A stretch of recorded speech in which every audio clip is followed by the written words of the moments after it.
proses boleh juga. Kreasi dan penyedia bebas-bebas saja. Nah, ini yang penting ya, tadi sudah dijelaskan sama Bu Esti ya, terkait dengan bahan ya. Nah, semua bahan yang digunakan, entah itu bahan baku, bahan penolong, bahan pengemas, bahan tambahan, semua harus ditulis. Ya. Oh, lengkap dengan mereknya. Ya, kayak misalnya ini ya, kayak misalnya ini super bihun ya, berarti mereknya apa ini? Rasa ayam, itu kan ya. Nah, itu harus ditulis. Ya. Nah, teman-teman juga ini ya, yang sering saya temukan di PU itu, terkadang mereka misalnya, ini saya kasih contoh ya, misalnya ya, saya kasih contoh dulu, sebentar. Nah, ini kan kita ngecek di sini ya, kita masukkan ID-nya di sini. Nah ini, kok beda ya? Kok ayam beda ya? Kok Samijan di sini, tapi kok ini keliru ini berarti ini. Sebentar, kok ID-nya beda ya? Bentar ya. Samijan coba. Jadi pastikan ID-nya, nama produsennya itu sama, ya.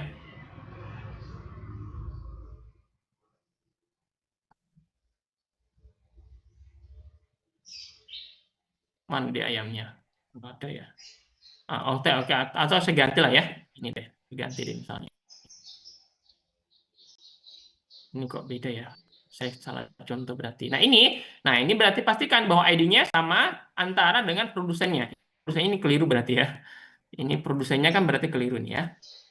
Sorry. Nah, itu kan produsennya kan itu ya. Nanti di sini suppliernya misalnya apa depot mana gitu kan ya. Tapi depot juga harus beresas ya. Anggaplah PU Muhammad langsung ngambil dari RPU-nya misalnya ya. Itu misalnya ya. Nah, di sini namanya juga harus sama. Jangan misalnya karena ini ayam misalnya ayam misalnya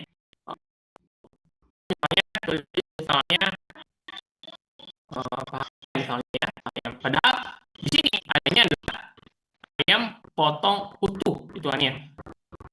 Muhammad Hanafi itu tidak menjual paha ayam, yang dijual adalah ayam potong utuh. Maka kalau ditulis di sini paha ayam itu keliru, itu kan ya. Karena nggak menjual tadi Muhammad produsen ini itu tidak menjual paha ayam, itu adalah sesuai dengan apa yang tertulis di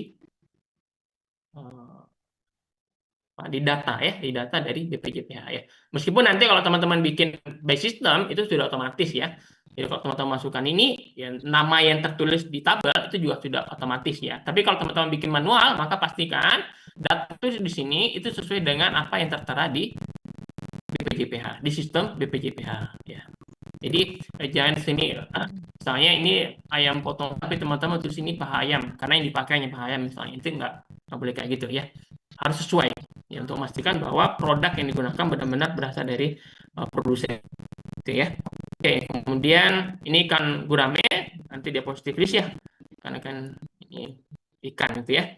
Kemudian ini, yang ini terkadang mungkin belum disertifikasi di BPJPH, masih ada di MUI ya, khususnya sampai tahun 2024 ya, beberapa itu masih ada yang dari MUI ya, 2025 mungkin masih ada ya, yang sertifikatnya itu adanya di MUI ya. Mungkin tahun ini masih ada ya kira-kira ya. Nah itu boleh juga. Jadi tidak semuanya harus dari BPJPH. Kalau memang sudah ada di MUI sampai tahun ini 2025 itu boleh kita pakai ya.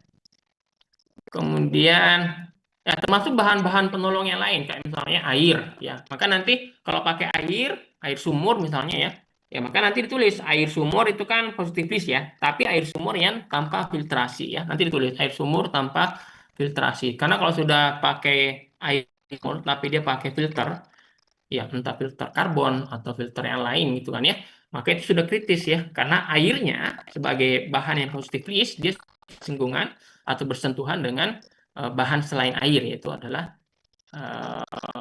apa namanya filter tadi ya. Nah kemudian ya, nah pastikan matriks itu ya semua bahan itu ada centangnya. Ini semua bahan di sini itu ada centangnya ya, dan sesuai dengan produk di sini ya, pastikan ya. Kalau saya biasanya pakai ngeceknya itu biasanya kalau sudah ditulis banyak kayak gini, biasanya saya copy, pindahkan ke Excel. Nanti di Excel setiap kolom, setiap baris itu saya cek dengan rumus kuanta ya, dengan kuanta A. Nanti saya bisa tahu mana yang tidak tercentang. Karena kalau produknya banyak ratusan, nah kadang kan agak jelimet sehingga kadang penyeliannya ada yang ketelinsut sehingga tidak tercentang. Nah itu kalau auditor biasanya kami cek, biasanya kami pakai Excel biasanya ya, kita pakai rumus kuanta nanti akan kedetek. Oke, kemudian ini catatan pembelian bahan ya. Bahannya kapan dibeli ya, ditulis lengkap di sini, dilengkapi dengan nama tanda tangan ya. Ini form pemesanan, kemudian dilengkapi juga. Nah, ini sudah pernyataan, ini sifatnya wajib ya. Harus tertulis di sini bermaterai. Ya. Ini pernyataan semua bahan fasilitasnya itu bebas babi, itu ditulis. Ya. Kemudian ini layoutnya. Nah, layout ini penting. Yang itu memastikan bahwa antara bahan nanti dengan apa dengan apa namanya ya, tempat mencuci ya itu tidak terkontaminasi ya bahannya. Maka idealnya antara tempat mencuci dengan tempat bahan itu terpisah. Idealnya ya ini terpisah. Jadi tidak akan terkontaminasi. Kalau bagus mungkin di luar dapur ya. Sebenarnya ya lebih tepatnya itu di tempat mencuci itu di luar dapur. Ya. Tapi kalau usaha-usaha mikro kadang bisa. Kalau ini kan ini bagus ya, ini kan terpisah ya. Ini catering ya, ini memang terpisah dia. Jadi bebas ya, layoutnya seperti ini boleh, pakai yang agak bagus kayak gini juga boleh, bebas saja. Terkadang PU itu minta dibuatkan ya, jadi teman-teman harus siap ya, kapan-kapan nanti minta dibuatkan layoutnya sama PU-nya. Tapi teman-teman jelaskan ya, gimana kan tempat bahan sama tempat cucinya itu benar-benar terpisah ya, sehingga tidak terkontaminasi bahannya. Kalau perlu dipindah ya dipindah. Kan ya. Kemudian catatan penyimpanan bahan dan produk ya. Kapan masuk, kapan keluar bahan dan produknya, gitu ya. Kemudian, nah ini diagram Malir ya. Ini juga diagram Malir penting ya, pastikan bahwa bahan-bahan yang tadi tertulis ya di lampiran 6 tadi ya, ini daftar bahan atau matriks ya, itu benar-benar dipakai. Nah, dari mana kami sebagai auditor mengecek bahwa bahan-bahan yang tertulis di lampiran 6 ini, di matriks bahan ini, itu benar-benar dipakai, itu dari sini. Kita akan pastikan bahannya itu tersebut di sini, benar-benar disebutkan di sini. Kalau ada bahan yang tersebut yang tertulis sih tapi nggak ada di sini, maka harusnya di matriks dihapus. Atau misalnya ada bahan tapi tidak tertulis di sini, lampiran 5, lampiran 6, maka itu akan kami minta diperbaiki. Maka ini harus dipastikan lengkap. Ya. Boleh seperti ini, 1, 2, 3, nanti bawahnya lengkap dengan gambar foto, ya untuk setiap. Jadi namanya sama ya, dan setiap produk nanti harus ada fotonya. Atau boleh seperti ini, ya pakai tabel, gitu ya. Jadi ada nama bahan, apa nama produk, bahannya apa, prosesnya apa, kemudian ada foto produknya, gitu ya. Boleh seperti itu. Ini catatan hasil produksi, ya. Kemudian ini distribusi atau penjualan produk, ya. Apa dijual kemana, ya. Kalau MBG sekarang kan gampang ya, karena di sekolah mana gitu kan ya. Gitu ya. Kemudian, nah kalau ini kalau masih baru ini pasti kosong ya. Karena masih baru ya, belum ada pergantian produknya semuanya masih bahannya semuanya bahan yang baru gitu ya. Nah, kecuali kalau sudah resertifikasi gitu kan ya, nah baru ini ada tambahan ya. Atau mau di tengah masa berlaku sertifikat mau ganti bahan itu bisa mengajukan SJPH baru, tapi ini sudah diisi, itu boleh ya. Oke, kemudian nah ini tadi saya sampaikan audit hal. Nah, ini kita cek nih, apakah kebijakan halalnya sudah diterapkan. Sudah, nanti teman-teman centang di sini, dicentang. Ya. Kalau ada yang keliru, nanti tulis kelirunya di mana. Ini apa? Misalnya di sini centang tidak, nanti apa kelirunya di sini. Ya, itu nanti akan kita perbaiki. Ya. Apakah penyedia halal sudah ditetapkan? Ya, kalau sudah, centang di sini. Kan ya. Oke. Nah, ini semua diisi. Ini ada 5 komponen ya, semua diisi. Ya dicentang ya kalau sudah sesuai, kalau belum sesuai ya dicentang enggak gitu ya. Oke. Sini diisi. Nah, kemudian nah ini ada disalah kaji ulang manajemen. Ya, apa-apa yang masih perlu diperbaiki ya. Apa yang teman-teman temukan dan perlu diperbaiki. Ya, misalnya ternyata misalnya bahan ya, ada bahan yang mungkin sulit ditemukan, ya ada mungkin apa namanya ya, misalnya dia pakai RPU Samijan tadi ya. Oh ternyata RPU Samijan itu tidak tiap hari menjual produk, tidak tiap hari menjual ayam gitu kan ya. Sehingga terpaksa PU ini harus mengganti, harus mencari yang lain gitu kan ya. Maka nanti ditulis sini bahwa ada perubahan, akan ada penambahan RPU misalnya, nanti tulis sini lengkapi gitu kan ya. Kalau memang, tapi kalau sudah benar ya, sudah cocok, sudah sesuai ya, semuanya ditulis sesuai gitu kan ya. Oke, itu lampiran 17. Nah, ini lampiran yang penting ya, juga perlu dilampirkan ketika membuat SCPA, itu adalah tentang khususnya bahan-bahan yang di kemasannya itu tidak ada mereknya. Kayak misalnya teman-teman beli ayam. Kalau beli ayam itu kan kiloan ya, kiloan kan tidak tertulis nama RPU-nya apa di ayamnya gitu, nggak mungkin tertulis kan ya. Sehingga dari mana auditor tahu bahwa ayam itu benar dibeli dari RPU yang bersertifikasi halal, ya lihat notanya. Ya. Beda kalau kayak misalnya beli minyak goreng dalam botol gitu kan ya, di Moli kan langsung kelihatan kan ya, langsung kelihatan di botolnya di Moli. Kalau itu nggak perlu nota, gitu kan ya. Atau beli gula misalnya madu misalnya kan, di kemasannya kan sudah ada tulisannya gula madu. Nanti pada saat kita audit, kita lihat, oh benar ini ada gula madu gitu kan ya. Tapi kalau ayam kan tidak ada. Di ayam itu kan di daging tidak ada tertulis RPH-nya. Maka kita perlu pastikan dengan cara melihat notanya. Atau beli bakso misalnya, bakso curah gitu kan ya. Harus kami akan minta notanya. Mana notanya? Bahwa benar beli baksonya itu dari sana.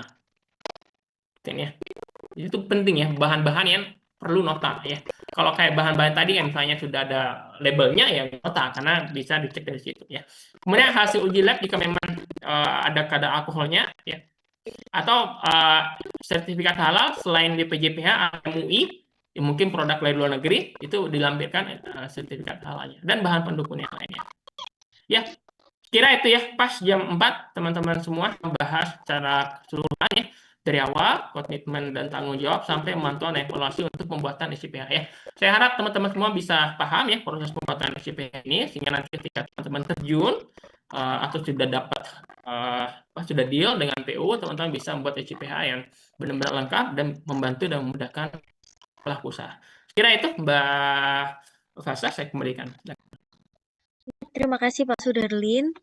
Untuk materi sesi ini, berhubung waktunya sudah selesai, kita langsung ke pembahasan selanjutnya. Apabila nanti ini, karena pembahasan selanjutnya terkait penjelasan tugas lapangan, yang pastinya akan berkaitan dengan materi hari ini, materi sesi tadi. Jadi jika ada pertanyaan, bisa nanti disampaikan ke setelah penjelasan tugas lapangannya. Terima kasih banyak Pak Sudarlin Ya, atas waktu dan sama-sama Mbak. materi yang disampaikan. Ya. Eh, Saya langsung pamit ya berarti ya, sudah selesai berarti ya. Terima kasih Pak. Iya, sama-sama Mbak. Langsung pamit ya. Iya, makasih ya semua teman-teman ya. Bisa dipahami maksimal kegiatan pelatihannya selama 2 hari, nanti bisa menjadi penyelia halal yang benar-benar kompeten ya. Kira itu ya, kita tutup. Assalamualaikum warahmatullahi wabarakatuh.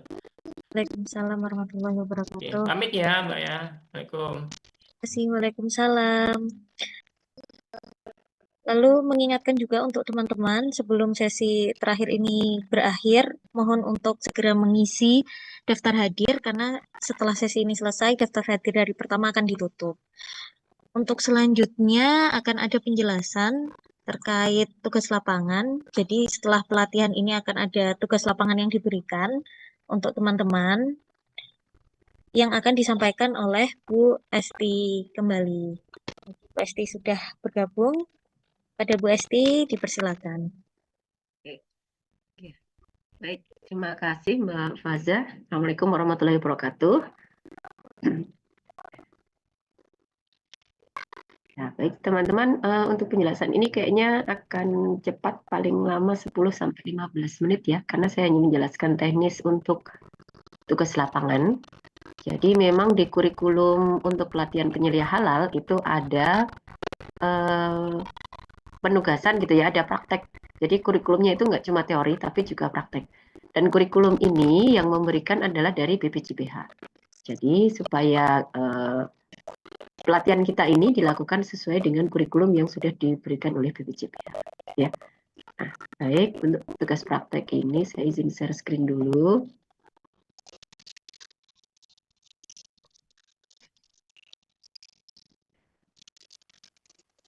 Sudah tampak di layar ya.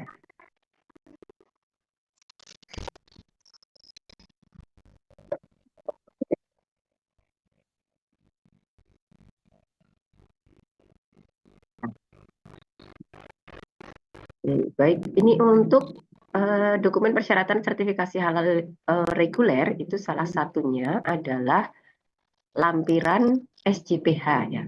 Jadi nanti untuk tugas lapangannya itu adalah teman-teman berlatih untuk menyusun SJPH. Oke. Ya. Jadi yang pertama nanti silahkan mencari atau menentukan pelaku usaha yang tingkat usahanya itu dapat diajukan untuk skema SH yang reguler. Jadi PU-nya bukan PU yang masuk di skema self-declare. Kenapa? Karena kalau yang skema self-declare itu tentu saja syarat self-declare itu kan bahannya sederhana, prosesnya juga sederhana gitu ya. Nah, karena teman-teman ini penyelia halal untuk yang skema reguler, jadi nanti mencari PU-nya juga PU yang sesuai untuk pengajuan di skema reguler. Nah, catatan yang kedua, PU-nya antara peserta yang satu dengan yang lain mohon dibedakan gitu ya. Jadi jangan sama. Kemudian nanti setelah teman-teman dapat PU-nya, kemudian teman-teman melakukan peran gitu ya, berperan sebagai penyelia halal yang tugasnya adalah menyusun SJPH. Nah, apa saja yang dibutuhkan gitu ya, itu sesuai yang baru saja dijelaskan oleh Pak Darlin. Jadi teman-teman menggunakan form manual SJPH itu, kemudian dilengkapi semuanya. Nah, catatannya teman-teman tidak perlu masuk ke aplikasi si halal. Besok kan ada materi untuk aplikasi si halal ya. Jadi teman-teman hanya menyusun SJPH yang manual dan tidak perlu masuk ke aplikasi si halal. Jadi tidak perlu sampai submit gitu. Yang penting teman-teman sudah menyusun dokumen SJPH-nya. Kemudian tugas ini dikumpulkannya melalui G-Form dan mohon semua lampiran. Jadi SJPH itu kalau teman-teman tadi barusan belajar, itu kan bagian depannya sama ya sebenarnya. Ya, nanti yang membedakan antara PU yang satu dengan yang lain tentu saja identitas PU-nya, kemudian juga yang penting itu adalah lampirannya. Jadi sebenarnya tugas teman-teman itu adalah melengkapi lampiran yang jumlahnya lampiran 1 sampai 17 itu. Gitu ya. Nah, kemudian kalau ada nota boleh disertakan tapi tidak perlu menyertakan nota asli atau fotokopi. Jadi nota nggak usah. Yang penting teman-teman sudah bisa menyusun SJPH gitu aja. Ya.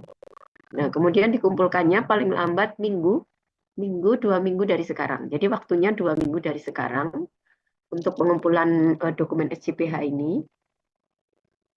Setelah itu saya butuh waktu sekitar, ini berapa orang ya, 70-an ya. Mungkin sekitar seminggu ya untuk cek SJPH-nya. Nanti saya review. Kalau ada yang kurang, saya beri catatan gitu ya. Karena tugas lapangan ini menentukan kelulusan teman-teman. Nah, untuk sumber yang diacu nanti bisa dari materi pelatihan. Yang kedua, teman-teman bisa juga ambil dari webnya BPJPH. Jadi, form SJPH-nya itu bisa ambil di webnya BPJPH. Yang masih kosongan ya maksudnya. Nanti kan teman-teman tinggal mengisi di situ. Oke. Ya, jadi masuk ke sini ya. Terus nanti download di bagian nomor 2 dari atas ya. Jadi ini kan ada format template SJPH. Teman-teman download itu, kemudian nanti itu yang digunakan untuk tugas lapangan. Baik, nah yang formulir-formulir nggak usah, tapi cukup dibaca saja ya. Jadi tugasnya hanya menyusun SJPH. Baik, kira-kira itu untuk tugas lapangan. Apakah ada pertanyaan, diskusi, dan lain-lain? Ibu izin bertanya, Bu. Ya, silakan.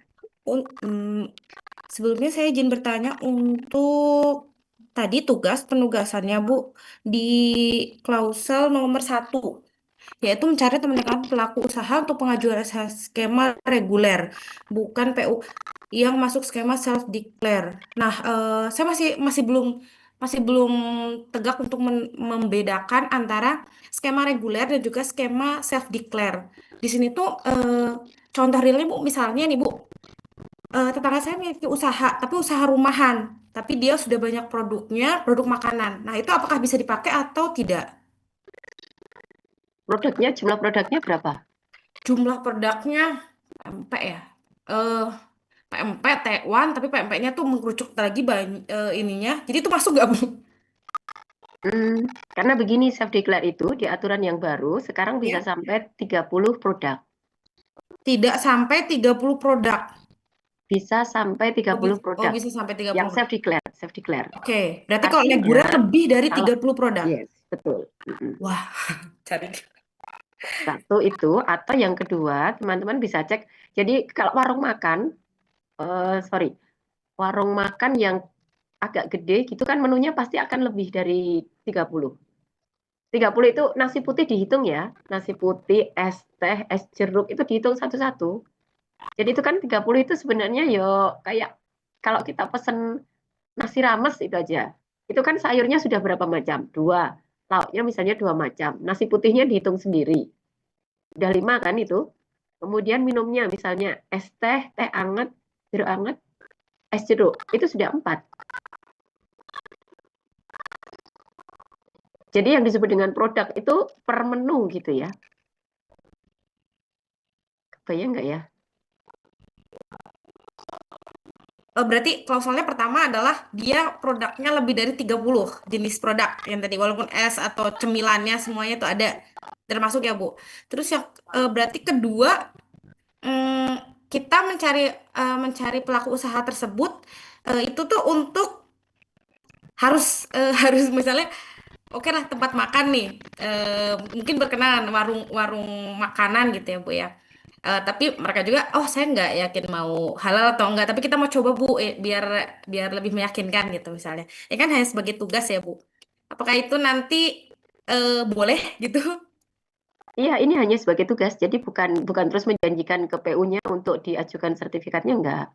Oke, Itu jadi ya. kita Tapi kalau istilahnya ini aja Bu, hanya hanya bilang ini hanya buat latihan. Misalnya Ibu nanti berkenan untuk dilanjutkan pun, Ibu sudah ada dokumen dari kami sehingga bisa langsung diajukan dan dilanjutkan gitu ya Bu ya, ya. betul Jadi ya. kalau gitu kita hanya istilahnya hanya luarnya dulu aja gitu ya Bu, buat Ya, sebagai mereka kan kalau kita kan mau lakukan studi kasus misalnya, kita kan harus jelas ke pemilik usaha tersebut. Ini buat ya. apa ya? Takut dianya kan bisa tersinggung atau bagaimana. Jadi kita preventif di awal, saya mau lebih meyakinkan diri dulu. Yang penting adalah produknya di atas 30 produk gitu. Iya.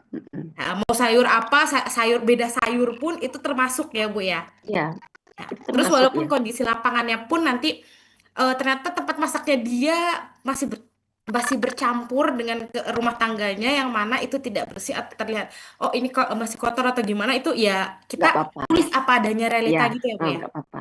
Oke siap, berarti guys seperti itu Itu kan masih untuk latihan, jadi nggak apa-apa. Ini ya. kan sebenarnya tujuannya supaya teman-teman itu melihat di lapangan. Betul, Sebenarnya kalau di PU itu seperti apa gitu. betul, Nah, pelaku gitu. usaha tersebut, Sebenarnya tadi PMP itu bisa masuk asal misalnya PMP itu variannya 5 gitu ya. betul. 5, terus nanti masih ada anaknya lagi dan seterusnya gitu loh. Oh yang penting ada 30 tadi ya Bu ya batasnya Ya, itu. ya lebih dari 30 sih sebenarnya karena Kepkaban yang baru itu, yang Iya. 2025 itu, self declare itu bisa sampai 30 produk soalnya. Gitu. Self Gitu. declare itu. Jadi self sama reguler tuh hanya dibedakan berdasarkan ini jumlah produk yang dimiliki. Nggak cuma jumlah sih, bahan Oh. kerumitan bahan yang pertama. Kalau bahannya kompleks itu Hmm. nggak bisa masuk self declare. Bahannya harus sederhana dan sudah ada SH-nya. Kalau yang self declare. Yang kedua, prosesnya itu juga harus yang sederhana. Jadi air isi ulang itu nggak masuk self declare, tapi masuknya reguler. Oh, berarti masuk juga dong. Iya, karena dia prosesnya dianggap kompleks. Kan ada Oke. penggunaan filter. Filternya itu harus dicek beneran. Filternya ini sudah ada SH-nya belum? Filternya apakah Oh. cuma satu? Enggak, dia biasanya pakai batu-batuan dulu, kemudian masukin ke zeolit, kemudian baru masuk ke filter. Setelah itu ada ozonisasi. Nah, itu dianggap prosesnya kompleks. Oh. Kalau Itu. berarti kalau misalnya dia menggunakan air ini ya Bu ya, air isi ulang. Tapi isi ulangnya itu sudah ada izinnya, udah ada sertifikasi halalnya, udah ada kodenya. Itu berarti kita tinggal masukkan saja kan ya di Maksudnya lampiran itu. Kan bahan, kan misalnya tadi kan eh, tetangga saya misalnya tadi dia jualan pempek. Dia memang eh, produk eh, rumahan, tapi udah terjualnya itu sudah pasarnya itu sudah Bandung Raya misalnya ya Bu ya. Itu udah lumayan pasarnya udah besar, tapi dia memang tidak ada sertifikasi halalnya. Nah, tapi kalau tadi bertanya, menunya memang kalau saya rinci, walaupun jenis pempeknya bermacam-macam, tapi memang menunya tidak ada di 30, bahkan masih di bawah 30. Tapi kalau secara kompleksnya tadi dia pakai air isi ulang gitu. Jadi kalau soal bahan-bahan juga dia membuat sendiri kan dari mulai ikannya dia proses produksi sendiri, penggilingan juga manual sendiri. Jadi mungkin itu masih masuk self declare atau udah masuk reguler ya Bu? kalau pempek berarti masuk self declare ya. Dia Masih self pakainya declare. ikan kan, bukan daging hewan sembelian kan? Bukan, dia pakainya ikan Bu. Ikan, Hmm. telur, santan hanya Ya, itu semacam itu. bahan-bahannya kan kalau ikan masih masuk yang bahan lauris ya. Positive list. Lauris itu apa? Risiko rendah yang levelnya nggak yang sangat kritis gitu. Jadi reguler itu salah satu ciri-cirinya juga dia pakai bahannya biasanya yang berbau hewan sembelihan. Oh. Dulu bakso itu masuk reguler ya. Jadi kalau sekarang teman-teman mau bakso juga nggak apa-apa sebenarnya. Karena bakso itu sekarang either bisa masuk dua-duanya akhirnya. Boleh masuk self declare, tapi asal apa dagingnya itu sudah dari RPH yang ada SH-nya. Sudah pasti gitu ya, dipastikan semuanya. Terus yang kedua, kalau ada penggilingan, nah penggilingannya ini juga harus dicek karena titik kritisnya kan di penggilingan juga kalau bakso.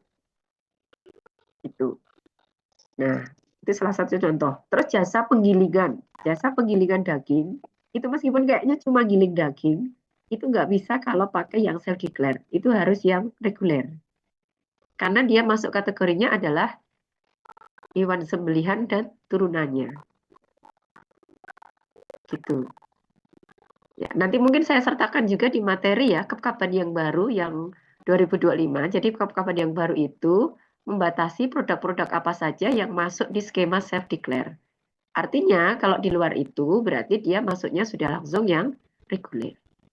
Ya. Jadi air isi ulang itu meskipun di potnya kelihatan kecil, itu nggak bisa diajukan pakai self declare, itu nggak bisa. Harus pakai yang reguler. Karena harus dicek semuanya. Gitu. Ya memang sebenarnya alasannya kenapa self declare-nya itu sekarang diperluas karena kayaknya apa ya, mengejar serapan juga masih banyak self declare yang belum terserap gitu. Jadi sekarang semakin ditambahlah produknya. Kalau dulu produk itu maksimal 10. 10 ya 10 maksimal, kalau sekarang jadi 30. Nah, kafe, catering, kemudian warung ya, warung makan yang agak gede gitu, itu masuknya reguler. Tapi kalau kedai makan, itu masuknya masih bisa self declare. Selama dia tidak ada produk yang berupa hewan sembelian ya. Atau kalaupun ada, itu bukan bahan utama ya. Dan sudah berasal dari RPH yang sudah ber-SH. Nah, contoh lain yang gampang. Keripik usus. Itu kan dari hewan ya, produk hewani. Turunan hewan sembelihan kan. Itu nggak bisa masuk self declare. Karena dia bahan bakunya usus. Gitu. Ya, nanti lebih detailnya sepertinya saya ini kan aja ya, yang kapan yang baru itu supaya bisa kebayang. Itu ya kira-kira. Baik, ada lagi pertanyaan yang lain? Tidak ada? Saya mau nanya lagi boleh nggak Bu?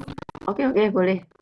Sebenarnya menariknya gini Bu, kan banyak potensi yang tadi ya, misalnya self declare itu untuk pengajuan halalnya sendiri, tapi bisa ya Bu ya? Bisa, iya. Tapi nanti yang mendampingi, ada yang namanya pendamping PPH. Jadi dia nanti hanya pendamping PPH ini tugasnya kalau yang di skema reguler mirip seperti auditor. oke. Jadi dia datang ke pelaku usaha untuk melakukan verval. Verval itu verifikasi dan validasi data di lapangan gitu. Tapi itu kan Selfdika itu kan gratis ya. Makanya ada Gratis, banyak Bu. batasan. Iya, kalau Selfdika gratis. Oh, pengurusan halalnya berarti gratis gitu, Bu? Gratis ya. Wah, oh, itu beda lagi ya akhirnya Ya, itu beda ya lagi. Nanti pelatihannya. pelatihannya pelatihan yang pendamping produk halal atau pendamping P3H. Nanti biasanya ada kok kita secara reguler itu mengadakan tiap 2 bulan atau 3 bulan gitu. Oh, boleh. Nanti dilihat aja di IG-nya apa ya, Halal Center biasanya di-share di sana. Oh, Mm. baik-baik.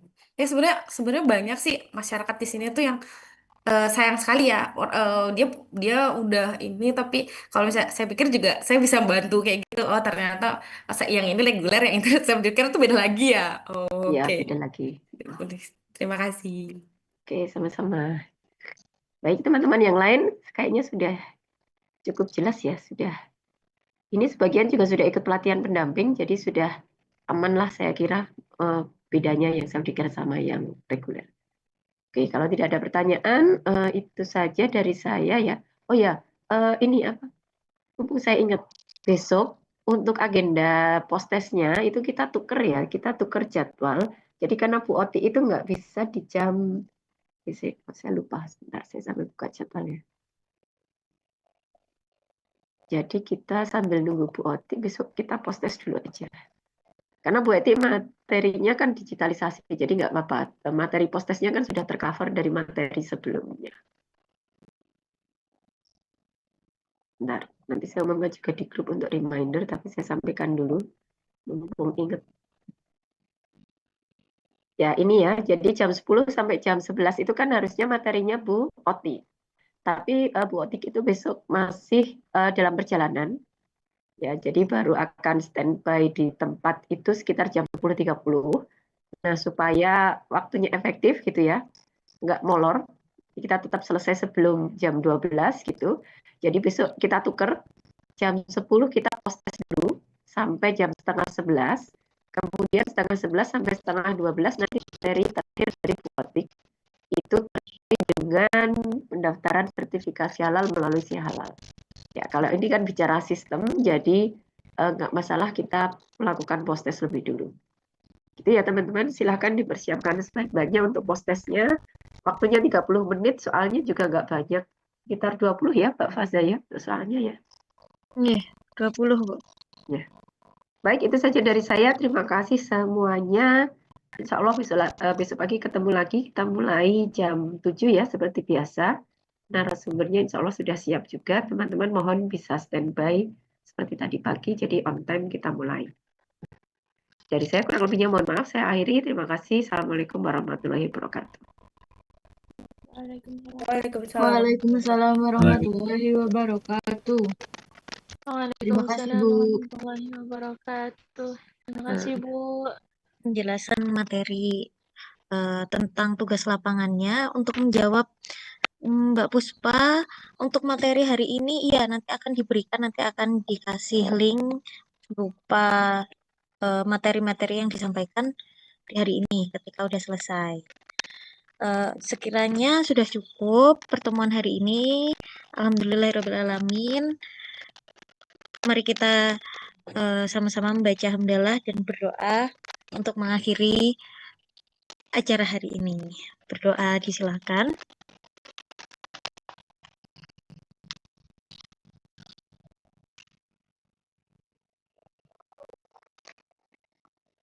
Berdoa dicukupkan.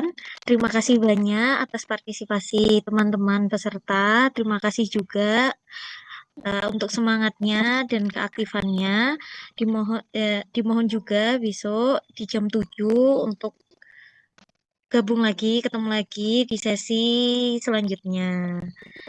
Untuk hari ini kita cukupkan sampai di sini. Selamat melanjutkan aktivitas selanjutnya ataupun beristirahat. Selamat sore. Mohon maaf apabila ada kesalahan. Wassalamualaikum warahmatullahi wabarakatuh. Waalaikumsalam. Terima kasih semua. Terima kasih, Mbak Faza. Terima kasih semua.